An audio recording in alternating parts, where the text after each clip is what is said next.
Stay awake, don't rest your hand, don't lie down upon your bed.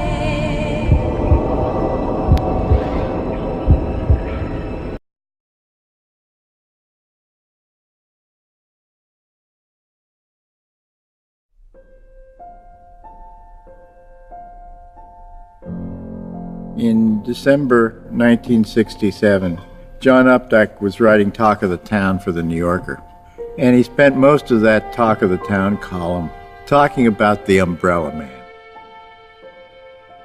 He said that his learning of the existence of the Umbrella Man made him speculate that in historical research, there may be a dimension similar to the quantum dimension in physical reality.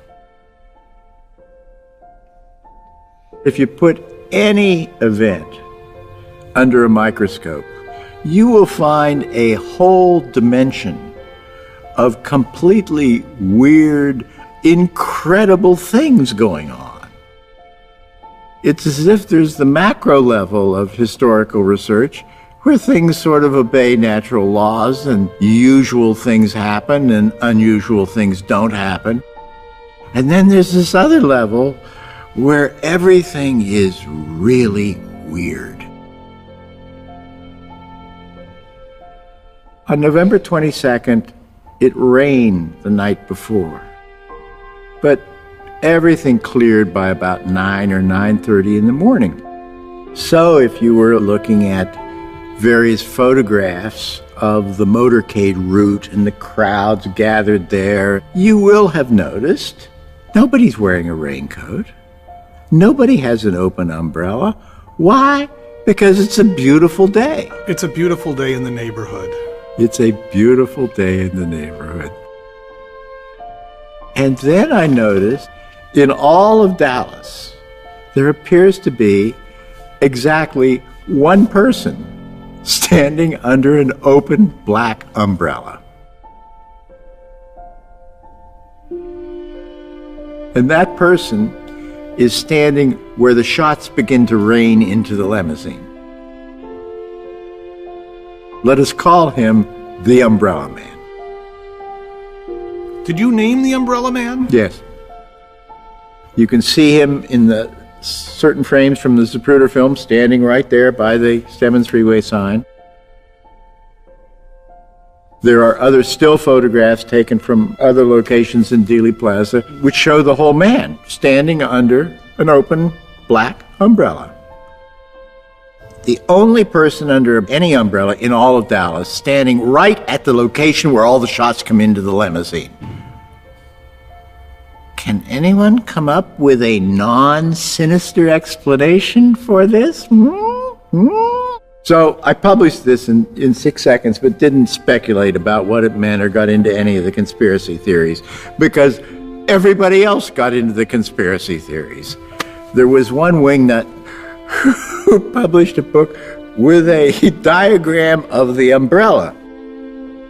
The umbrella was rigged so that there was an aiming device and there was a rocket tube that you could fire a flechette directly into Kennedy's throat. The Umbrella Man is the real assassin.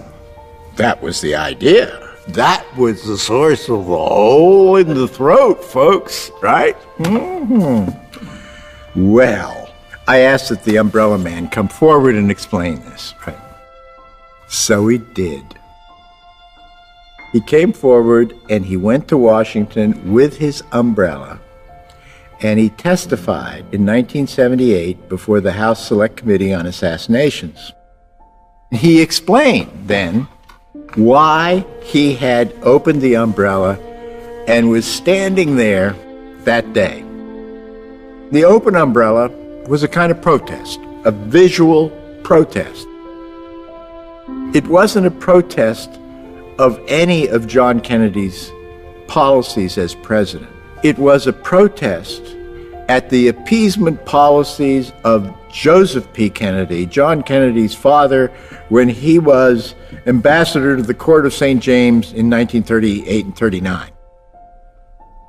It was a reference to Neville Chamberlain's umbrella.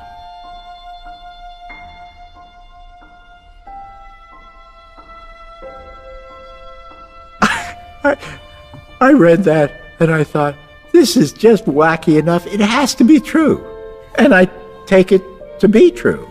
What it means is that if you have any fact which you think is really sinister, right, is really obviously a fact which can only point to some sinister underpinnings, hey, forget it, man, because you can never on your own think up all the non-sinister, perfectly valid explanations for that fact. A cautionary tale.